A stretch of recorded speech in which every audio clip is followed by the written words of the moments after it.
A background on this Wellness for Peace, I wrote it way back in 2009, okay? Because during that time I was doing mall shows and office tour sponsored by Welch's and other and CISO International and other sponsors, wherein I talk about the discipline of wellness through my book, The Innovative Mind and Body. And this innovative mind and body is actually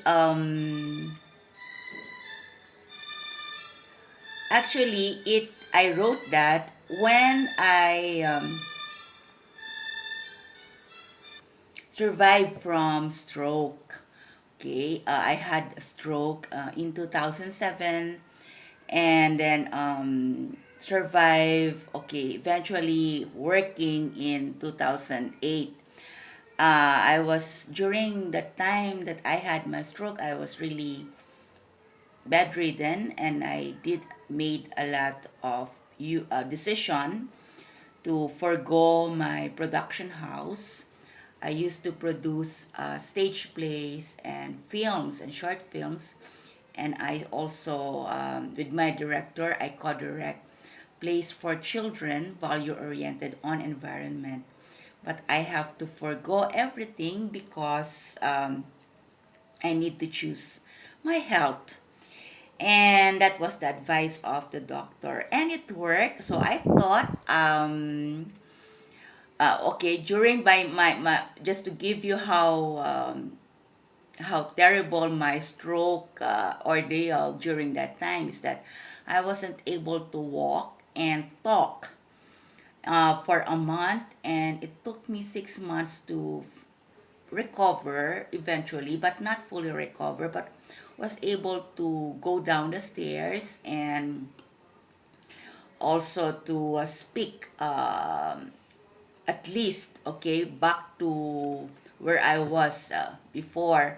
But my strength had not that much anymore. I was also told that there are side effects of stroke. Of course, I we will not talk about that thing here because a stroke is a huge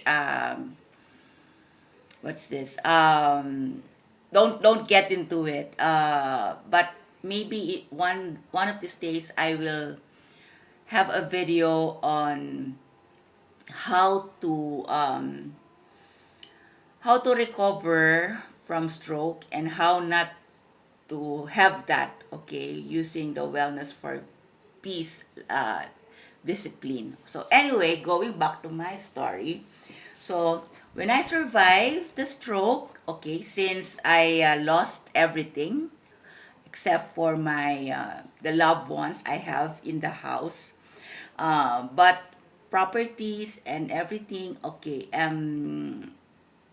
I have to let go. Also, the company we have to let go, and there is no other source. Okay, so I was offered to share my recovery journal to everybody who are also struggling and finding ways to survive from stroke. So why do I have that? Because one of the discipline I had when I was in that bedridden state is that since I'm also a writer, which is very difficult because that is also one of the reasons why, because I am a very workaholic person, not just workaholic, but very. So, and also I wasn't taking care of my food intake and my sleep schedule. Okay. So, what happened is that in order for me to recover is that I resorted to natural healing method. At the first stage of my recovery, I have to take medicines, but then my body is reacting. It's not that okay. I am not much into those kind. So I am more into the natural method. So also part of the food intake is also to detoxify the mind. So I did a lot of writings on my diary. So since I cannot work and I am just in bed, might as well release all my thoughts in the journal. So I was able to write a lot. Imagine every day for 6 months. That means I have a lot of things that was released in my mind, and the journals piled up. There's so many. Remember, if you're familiar with that yellow book, okay. And then, so I wrote everything, how I was coping up, as starting from the day, when I wake up, okay, how the whole day, how it went through, what have I done, and then until the end of the day. That's why the prayers, those are one of those things that I was able to write, inspired by so many things that happened also. And that's why that prayer is a prayer for forgiveness. That's one way, actually, if you want to achieve that peace, it's the best way to do it internally. Okay, but of course, there are still so many things. So, anyway, so when after that journal and all those stuff, I have all those files with me. I have nothing to do. Basically, my character and my personality, since I am a workaholic person, you cannot really force me to stay and keep quiet, okay? I have to do something. So I was offered to share my journal, share it to the world. So, and so I wrote it into a book, Innovative Mind and Body, and it has 10 volumes, okay? And there are do it yourself, how to start your holistic lifestyle, how to move on, how to love, how to so many things. Okay, so one of in the course of me writing that, it's more on innovative mind and body. It's more of the wellness in mind and body, and of course it touches the spiritual wellness. But since I am not a religious person, I only read the Bible because I see it as a history book, okay? And I am fun and I like history, so I read it, but not on a religious aspect. Also, I am not that religious when it comes to prayers, so I'm also, since I have a very open minded personality, meaning I am not into dogma. So it will really take me a while to accept some thoughts before I process it and finally believe in it. So anyway, so it's just wellness in mind and body. So it's innovative mind and body. Innovate the body and the mind in order to be well. But then again, it doesn't end there. In the course of me doing whatever I'm doing, having a lot of talks. Of course, if you are exposed to the commercial space, and then there is also a competition, there's also a lot of people that I've met along the way, and there are also circumstances that I get into which also challenges my peace.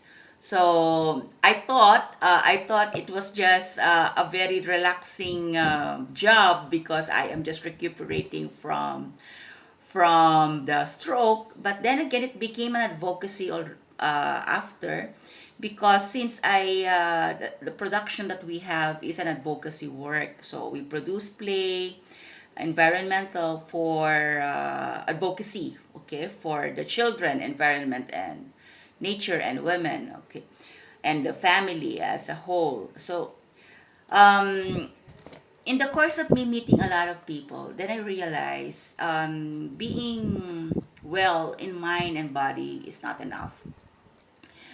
in order to achieve that peace. And why do we need to achieve that peace? In order to sustain our health, and also to sustain the health of other people. And also because right after, when you are already recuperating and when you are already well, um, of course it's a discipline. There is a call inside you, like a conscience, that will tell you to share it to the world. And now, how will you share that if it is not complete? So, from 2008, that I was doing the mall tours and office tours, and then absorb everything. My empathy helps a lot. And then 2009, we had environmental forums. Then I met a lot of climate change scientists, and I also have a mentor on that. May his soul rest in peace, Professor Roger Birosel, who got me into that environmental from Greenpeace onwards. Okay, and then of course my director Georgie Cordero also passed away, who's also working for the culture and environment. So basically, I am in that kind of people that I'm dealing with every day, and also the environmental scientists. And then I just saw that wellness in the environment sector is more on protecting the environment on the outside, but environment on the inside, meaning the self. A lot of them are same thing with me, workaholic, and also not much into protecting their own self because they are selfless. Most of the advocates I saw, I also met during that time, maybe in our generation. I don't know the younger generation now, but there are a lot of environmentalists and advocates who doesn't take care much of their health.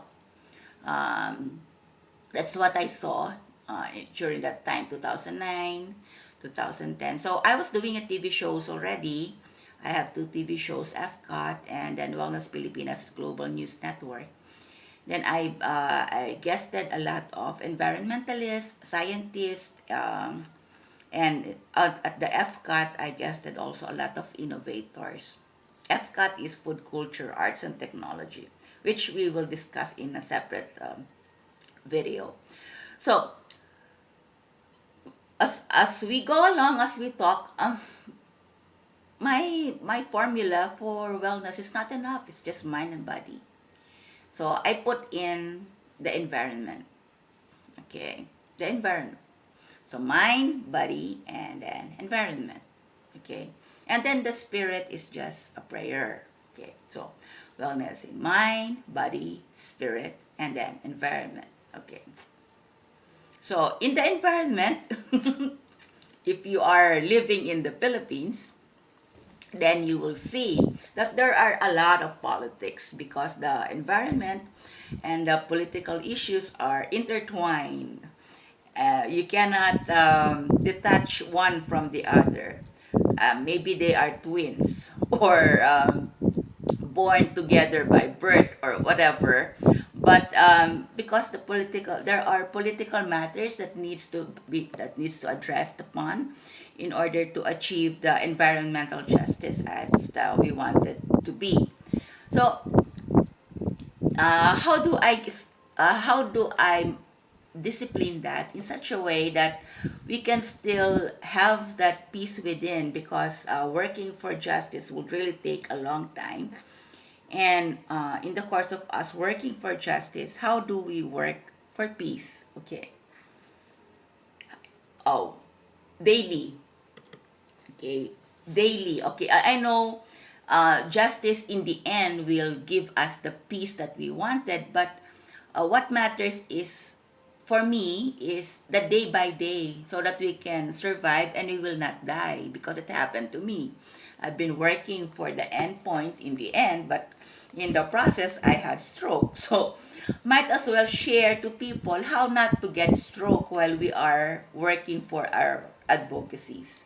And also not only stroke, there are a lot cancer and etc.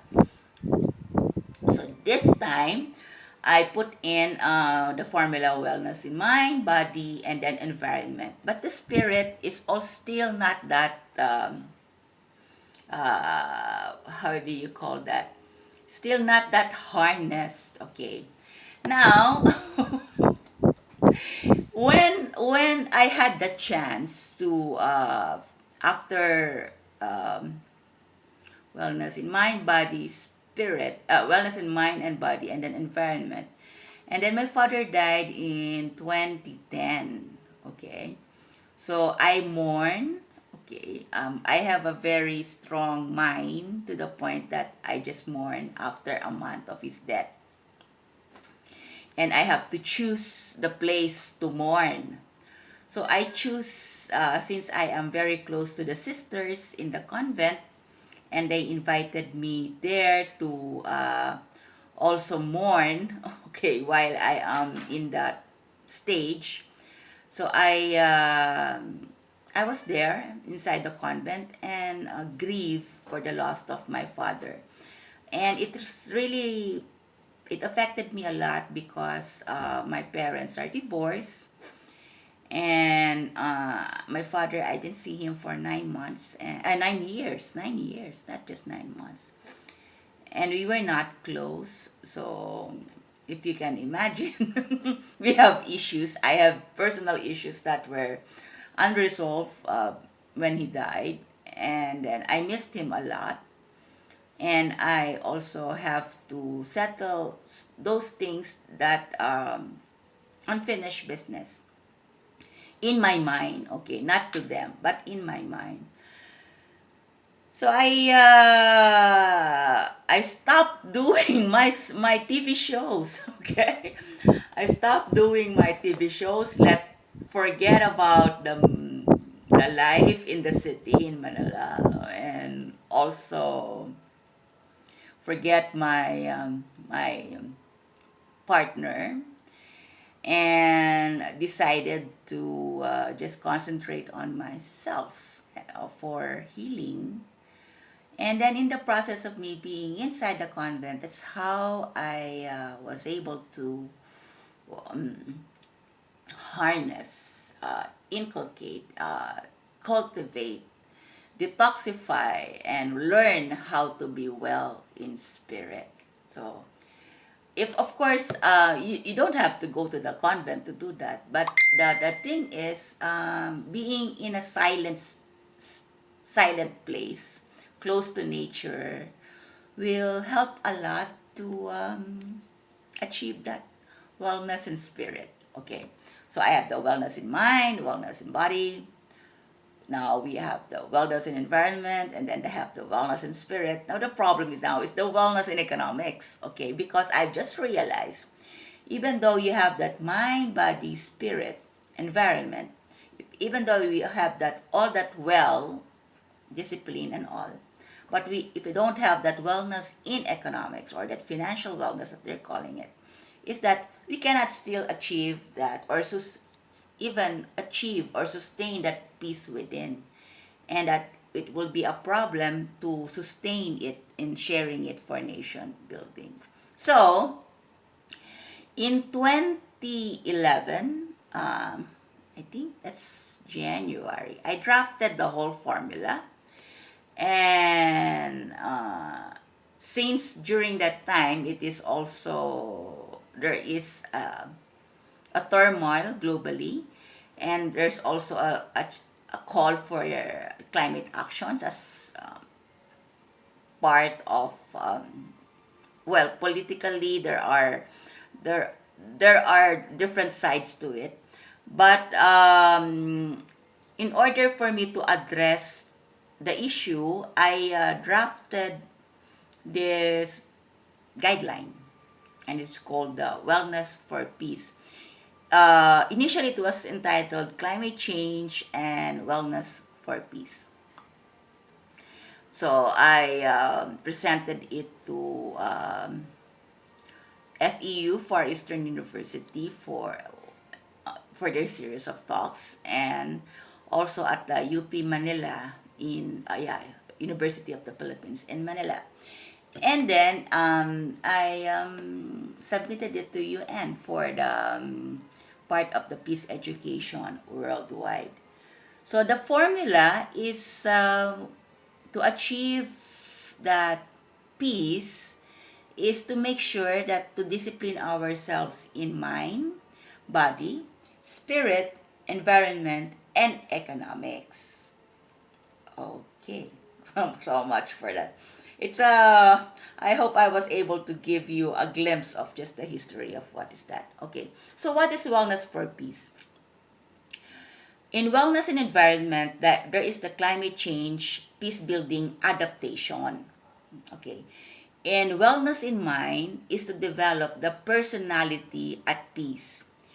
In wellness in body, it is through detoxification, nourishment, strengthen, and exercise. Then wellness in spirit is the holistic living. Okay.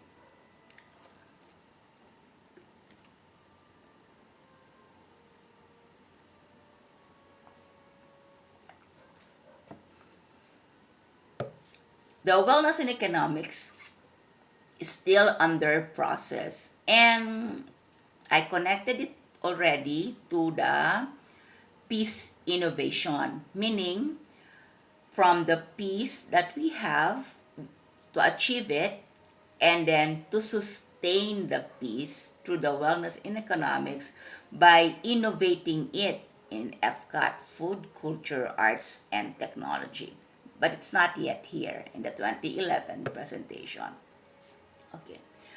So, because the FCAT Peace Innovation started in 2016 when I am already supporting the United Nations Sustainable Development Goals. And that is to the formula is a way to sustain the peace. Okay. So wellness is the human discipline. Okay. In my definition, wellness is discipline to maintain balance in everything. So it's not just the food. It's just not organic. It is more on discipline, learning to know what is good for you and what is bad for you.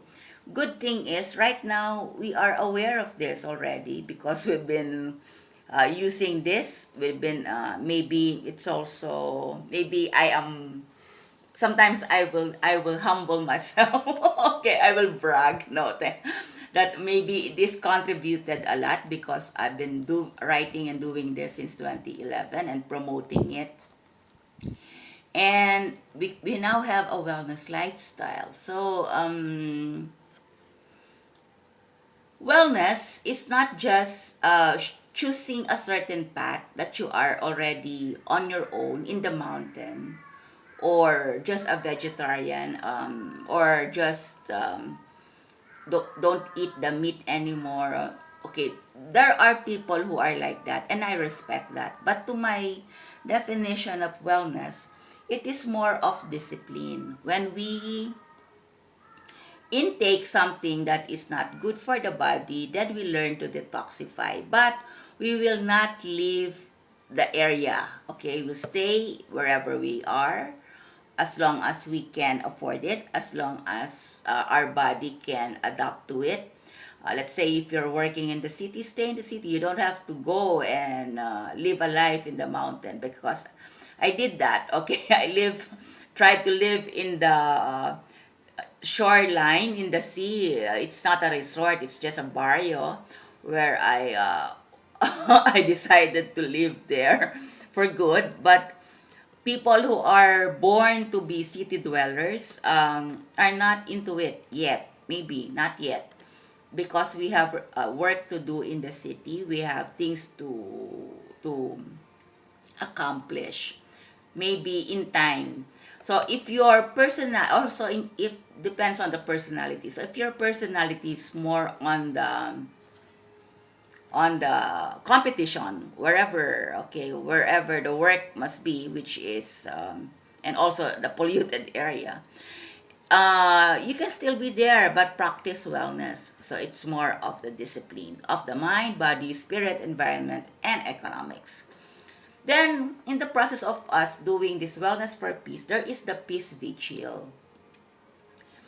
Um, Peace Vigil is not just praying, it is being concerned from the freedom of strife. Okay, how do we do that? We vigil, okay, for a year. We monitor what is going on with peace in our country. And then in the process of us monitoring it, observing it, okay, there are ways to monitor it, like by observation, personal observation, also by conducting forums, talks, workshops. Me, I conduct workshops. So since 2003, uh, um, I use the results of the workshop for behavioral studies. It serves as a case studies that I can see and I can assess on where the piece is going and what is the status of peace in my country as I see it in the results of the workshop. It's like a research, but not written, but more of an activity. So it depends on you on how you do the peace vigil. So if you can see my post, I also put in a lot of peace vigil every year. So that right now, starting the pandemic, peace vigil 2020, peace vigil. So, um, in my schedule, my peace vigil is from 2011 up to 2030. I do not know what will happen after 2030, but for the meantime, I'm finding ways on how to find solutions to the problem of the conflict in my country. So the pandemic has given us a different kind of adaptation measures, because when I was doing it, there was no, we were not talking about pandemic. Uh, we were talking about wars, but now I realize the war is on health and the war is not on. So we can have wars not even by bullets and guns, but we can have wars by just chemical warfare. So that's dangerous, and that we have to prepare ourselves also. So the my peace vigil since this time of pandemic is more on conducting trainings online, webinars, and then I started doing the forum this year. So hopefully you can also join this forum. Okay. So then, since this is in support of the UN programs, that's why the Peace Vigil ends. Actually, is it ends? Okay, it ends on September 21, which is globally is the International Day of Peace, or it's called Peace Day. So after that, September 21 is that I have uh, that reporting November, then December. During the December time, since before the pandemic, that was the happiest moment of people. So there is relax. We are relaxed in doing the peace vigil up to January, and then we start doing the peace vigil again by February because of the love bugs and effects of the Valentine, going to the Holy Week season, going to the environmental month, Women's Month, and then onwards again to the Mother's Day, Father's Day, and a lot of celebration. Also, not celebration, but commemoration also of other activities. So in the process, we are monitoring the pulse of the people, and also the emotions on how people view life, and how does it affect the peace, and how does it give solution to achieving the peace. So basically that is the peace vigil. All right. So and then, since there is also the call for climate change as an action, so since that early, this wellness purpose gears to that. Okay. So there is that wellness, there is that peace vigil, there is that UN Peace Day, and then the climate change. Okay. So you are more attuned, no, expert on this climate change. But if you are not, we will do a video separate for that. But there are a lot of videos available already on the net, and I can also share it in this page about wellness, about climate change, the status of our planet, and why do we need to take actions, and what is that warming of the earth. But recently there is also a good news that the this the effects of the pandemic had a good effect to the nature, because they were able to recuperate, and that maybe because people are inside the house, and we are also particular with our cleansing and health discipline. That's why nature was given the time. So hopefully we can sustain that also. Okay.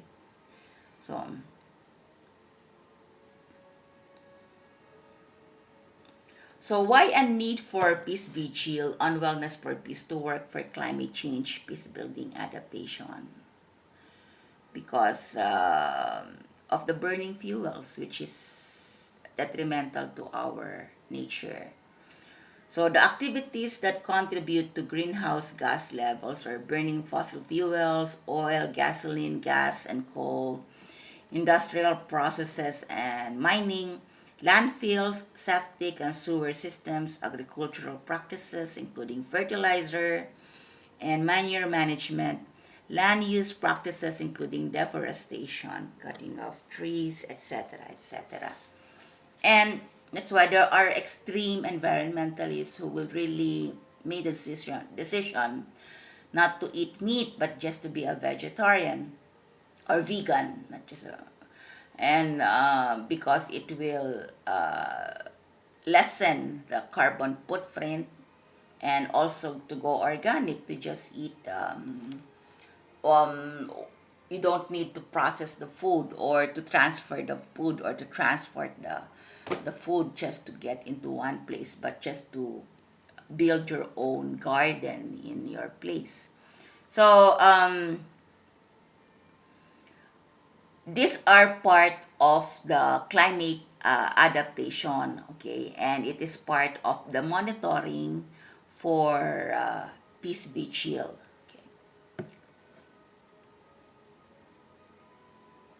Okay, so why are we doing this for nation building? The climate change will result into four key elements at risk, according to the report, The Climate of Conflict, the links between climate change, peace, and war. It is an international report way back in 2007, published by Don Smith and Jonami Vivekananda. Okay, that in the report, the hardest hit, okay, people, those who will be hit the hardest by climate change will be people living in poverty, in underdeveloped and unstable states under poor governance. So that is the reason. Not just because people are in poverty or in dire need, but those who are greatly affected by this climate change effect are the countries who are under poor governance. Not, okay, what are the aspects of poor governance? Those are corruption, uh, what else? The silo, the bureaucracy. Uh, so it is an overhaul. But the thing is, dwelling into that on a per issue basis is not enough. We need to focus it to a climate action. Meaning, when we see it as a climate action, it is an environmental emergency. Okay, maybe we can you maybe if you're not an environmentalist, you cannot see it that way. But just to think of it, disasters are coming in. Pandemics is just maybe this one that we have is just a dry run, but we don't know what will really happen in the next few years if there will be so many pandemics to come. Uh, these are all part of the changing climate in general. Now, if we will not address it directly, then our effort is not enough to curtail corruption or to talk about issues on political matters. That is my opinion, okay? Because in the report on this climate of conflict, as way back as in 2007, these are the four things that will happen because of poor governance. Number one, political instability, economic weakness, food insecurity, and large-scale migration. Okay, the last one, which is the large-scale migration, even when there is, even if a government is good, doing well, but their place is susceptible to be eroded because they are near the shore, they are surrounded by sea or lowlands. That means eventually, because of the changing climate, of the effects of this rising sea level, then they will lose their place. They will lose their land. That's why we now have this refugee status of people they're asking for sis- uh, a need, okay, a need to give them a new identity, a new state, a new place to put in their village, because there are a lot of islands right now who are who are in danger of losing it. And like us in the Philippines and countries, okay, states in the Pacific area, we are prone. So given with all that, what will happen to us if there is a large-scale migration? Okay, one, if we cannot live in the places because it's already sinking, where will they go? They will go to the places that is on the higher land. So let's say in the Philippines, if their places in Mindanao or Visayas region is sinking, then migration will happen in where? In the Luzon area of the Philippines, which is the Maslan area, highland area.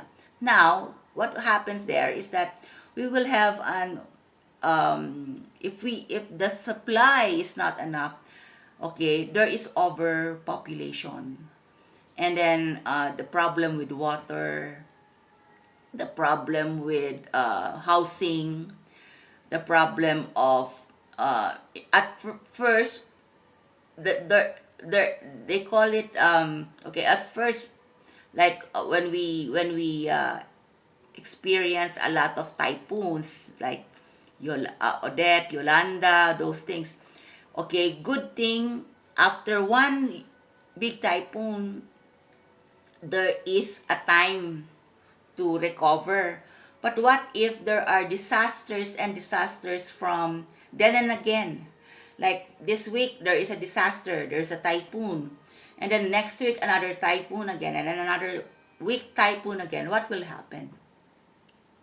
How can we cope up with that? It's the same thing with the pandemic. We thought it will end for a month. After month, it's second month and third month and fourth month. Before we know it, we're already 2 years in the pandemic.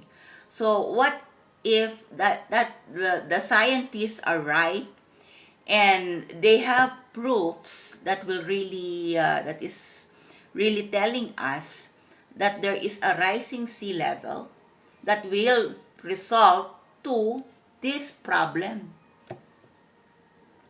political instability, economic weakness, food insecurity, and large-scale migration. So what do we do?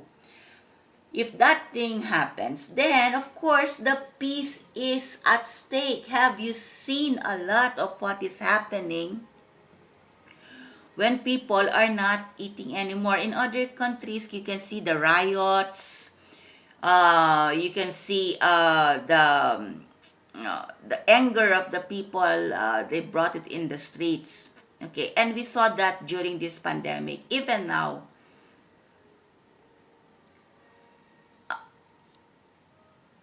so what I'm saying is that maybe we are comfortable inside our home or where you are right now, but no matter how comfortable we are, it doesn't guarantee that the peace we have can sustain us if we are not doing anything to adapt, actually, not just mitigate.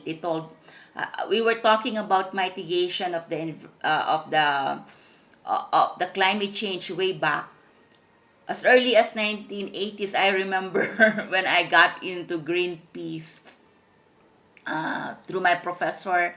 That was 1989, 1990. I was also a volunteer for human rights at the TFD, Amnesty International. At the same time, we were already talking about mitigation. And climate change wasn't a topic yet then, but we were just talking about how to protect the environment and how to change our lifestyle in order to protect the trees, to protect the soil, and then also to make sure that we still have our own rice, because they are starting to do those they were starting to do those hybriding already, and meaning as early as then. So right now, what are we doing? Given we have, I think the best way to deal with climate change now is adaptation. Okay, adaptation and peacemaking uses the same formula. Okay. The double-headed problem of climate change and violent conflict thus has a unified solution, because the mitigation aspect that we did is okay. It is good. I am not saying it is bad, but it also created a lot of division and subtraction instead of addition, unification, and multiplication. There are multiplication also. Yes, there are a lot of concerns. There are a lot of environmental advocates now. But being always on, I call it discrimination, okay? That if you are not into this, if you are not into an environmental issue, then you are not part of us. And then we will not talk to you. And then that was actually, we saw that problem when we are now eradicating the fossil fuels, and because so many lost their jobs in the process, and also not just because they are not concerned with the environment, but because that is their work, that is where they live, that is their source of income. So what do we do now is to adapt, to find ways for climate adaptation, and there are now innovative solutions to do that. That is the reason why I conduct environmental forums on by starting by April on Earth Day. We will proceed focusing on this just on February, Arts Month, and March is Women's Month. But after that will be the environmental already and governance by May here in the Philippines. Also, I'm inviting other countries to also join us. Okay, so since we are working for peace and environment at the same time, so the solution that we are seeing on my end and on the colleagues that I am with on peace work is a unified solution, which is peace building and adaptation, because these two are effectively using the same kind of activity, involving the same kind of methods of dialogue and social engagement, requiring from governments the same values of inclusivity and transparency. So imagine this, as early as 2011, we were already talking about this. It's more of inclusivity and transparency. So everybody is welcome. No one is left behind. And that in the process of us doing that, we need to be transparent. No hidden agenda, no political maneuvering, no, we are not into here because we wanted to grab the power and be on top of everything. We are doing this climate adaptation and peace building because there is an emergency in the environment. There is an environmental emergency that we need to address. Okay? In the same manner, if you can correlate it to the pandemic emergency that we have, we need to have that kind of urgency in order to address this climate change. Okay? And the peaceful way to do that is to combine peace building and adaptation by doing dialogues, inclusivity, transparency, and social engagement. And this requires a government mandate. That's why the Wellness for Peace is intended not only for our own being. So I didn't do this just because for just to be well on my own, okay? This formula is intended for governance.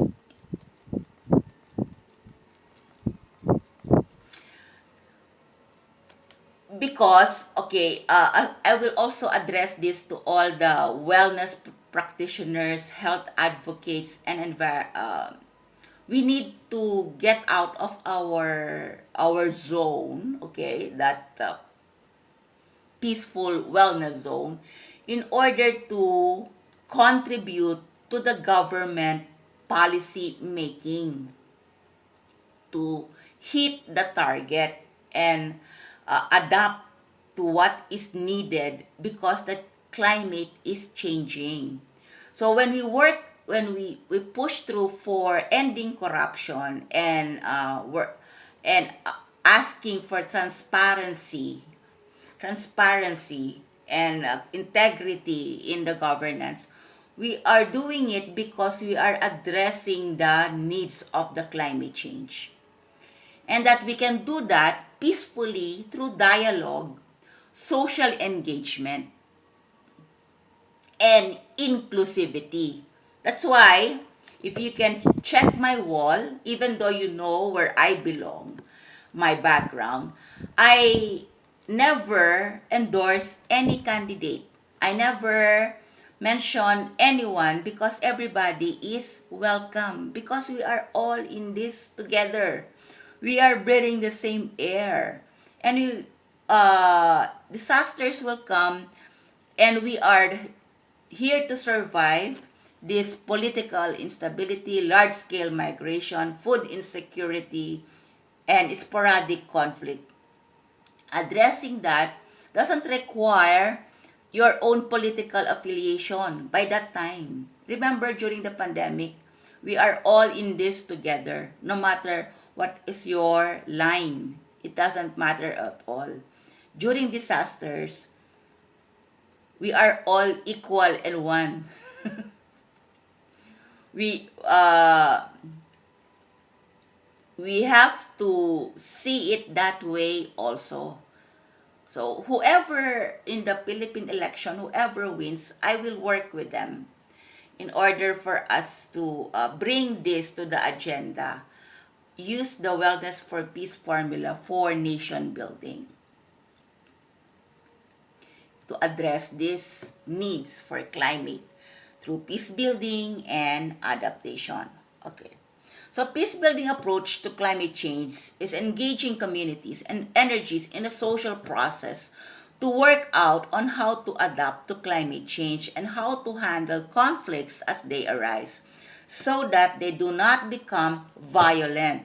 It is an approach that brings the hard science of climate change, which local communities do not and cannot be expected to know in the first instance, and which must be communicated clearly together with local knowledge and understanding to figure out the best mode of adaptation. That's why there is really a need to have a dialogue and an actual getting to know on what is happening locally, regional, in order to see what is the solution. So we are not giving away the solution, but we will have a dialogue so that they will be the ones to give us the inputs on how to solve the problem. Because if just we will just put in those data that we have, okay, depending on where we are, that is our solution. But the locals in that area, living in that shoreline, knows how to find, okay, maybe the solution is not that concrete yet, but they are the ones who can provide us the concrete data on how we can make an adaptation measure. And from there, we can only do that if we put in everything. I mean, everyone is invited. So inclusivity. We will not discriminate anybody because they don't belong to any political affiliation that we like. If there is inclusivity, then we can gather the data open without filtering, without restrictions. So the important thing is the input of the people in the local area. And we can do that through dialogue, open dialogue, meaning no political line, no political affiliation, but just a concern to address the environmental emergency. Okay. The government cannot take on the task of taking the adaptation alone. Some governments lack the will, more lack the capacity, and some lack both. We can see that. What is required is international cooperation to support local action. That is the reason why the UN is here to guide to guide how to do the forum, how to gather data, how to how to harness that adaptation measures. So it is not if you can see, UN now is open for volunteers, individual volunteers, because in the process of us doing that, then we can have the data that is raw and the data that is actual, that we can see, that we can hear from people when they are comfortable talking about the topic already, instead of the usual very formal, okay, you go here and then you conduct a market research, or you conduct a behavioral research, or you conduct a cultural research. No, but getting the locals engaged in the actual dialogue and forum. Actually, I call it dialogue, actual dialogue, no matter 2 or 3 or 4, it doesn't matter how many, we don't go by the numbers. The important thing is so many people are involved and connected to one another and are free and comfortable talking about climate change, its effect, and how we can manage it, how can we adapt to it, how can we address the how do we find ways, okay, to address the problem brought about by this changing climate, which is the rising sea level resulting in sporadic wars, large-scale migration, food insecurity, um, economic weakness, and political instability. Okay? So climate change could even reconcile otherwise divided communities by posing a threat against which to unite and thus on which to cooperate. So we can see actually that being inclusive, okay, the adaptation measure, climate change adaptation can actually solve the problem of this unity of political affiliations, because when we talk about matters on survival, disaster management, and then adaptation through our lifestyle, we can actually unite each other together regardless of, okay. So maybe it will take a lot of discussion in the next sessions. Okay. So what is that wellness for peace formula for nation building and in addressing this climate in addressing the effects of the climate change, which is, again, I will repeat, large scale migration, political instability, food insecurity, economic weakness. So in addressing that, we have this wellness for peace formula. That is the wellness in mind. Okay, when I wrote it, it's like this: wellness in mind, plus wellness in body, plus wellness in spirit, plus wellness in economics will produce the peace. Okay, within, and then within the family, within the community, within the school, and then within a place, within a local, and then within a country. Okay. I have several videos here on how to start peace thoughts, because basically it is the peace within that is the major problem. That's why we cannot accept others in our circle. And that is also the reason why I have several of these innovative mind and body healing methods, personality development series, in order to achieve that peace within. Because that peace within, that is the investment in order to be a peace worker, peacemaker, and peace innovator. Not unless we have that, then we cannot proceed.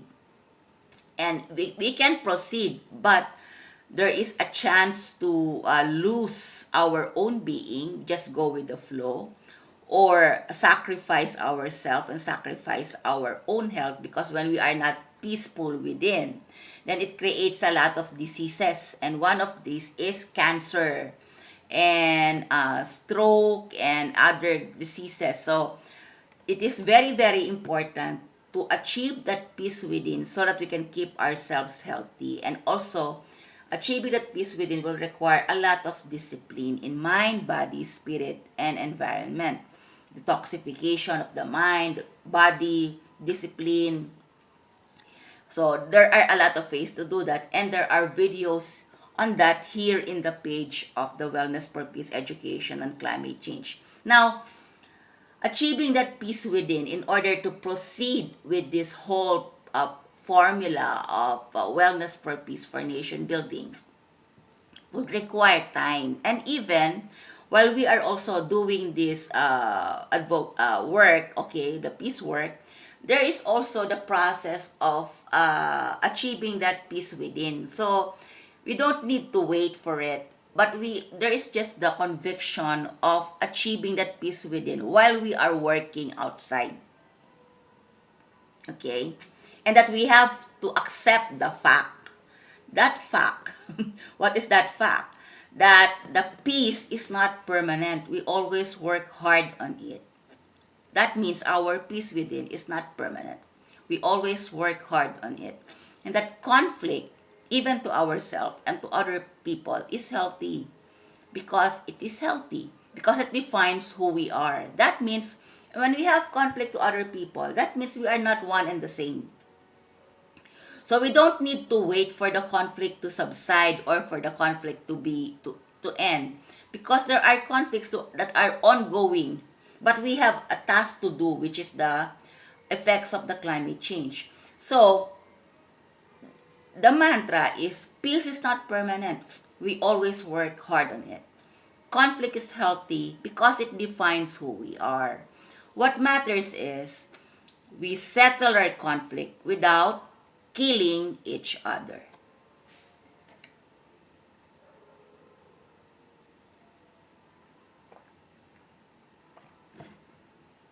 All right. So in the videos,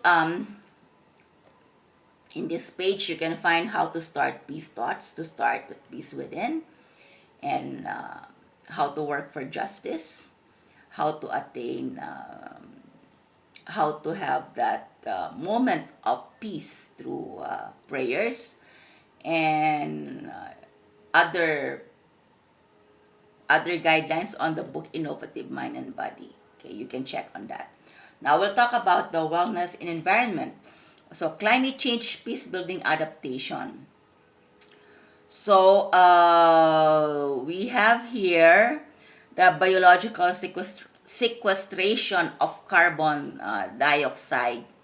Okay, fertilizing the ocean with micronutrients, encourage organic farming practices, plant trees in idle lands, and do not cut trees if they are already there. I mean, imagine how difficult it is to bring up a tree and then you will just cut it. So just remember, if you have a tree in your backyard or in your office, you are already blessed because you are sharing that to your community. So do not cut it. Start urban farming in schools and in own space, and create a nature-friendly teams and environment groups in schools and in workplaces. Okay. Also, in wellness and environment is be open to the idea of shifting to renewable energy. Contributes to 1% of global electricity production, one of the fastest growing energy sectors, renewable energy. Okay.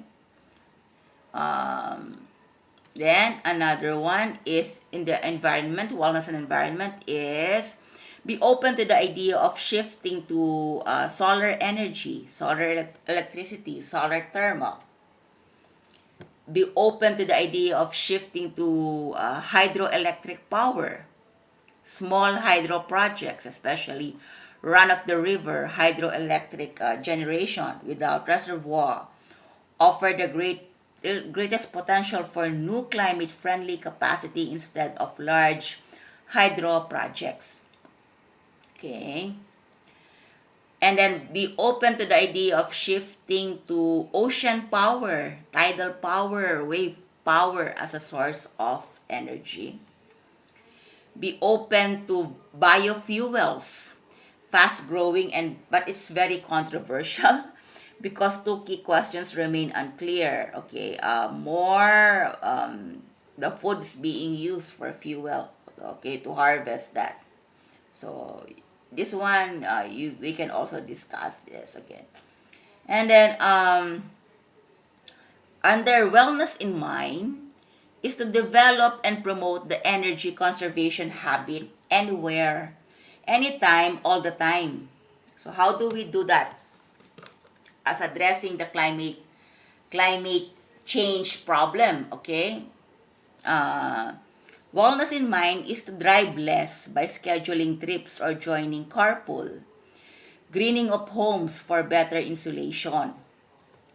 Light only the area where you are with energy saving light. Reuse, recycle. Don't use plastic bags. Buy groceries in big packages. and learn to budget it instead of buying small items. To lessen plastic wrappers, monitor your waste and stop buying unnecessary items to lessen garbage. That is also what I am proposing and telling everybody. Do not buy. Only buy it when you need it because you don't have it. But if you have it, do not buy. Like clothes. Me, I don't buy clothes. They are just supplied by my sponsors. But given if I will buy, I will only buy it because I don't have it. But I have so many clothes. Right now, we're not even going out. So why do you need to buy? Right? Because the more you buy, the more you create trash. That's why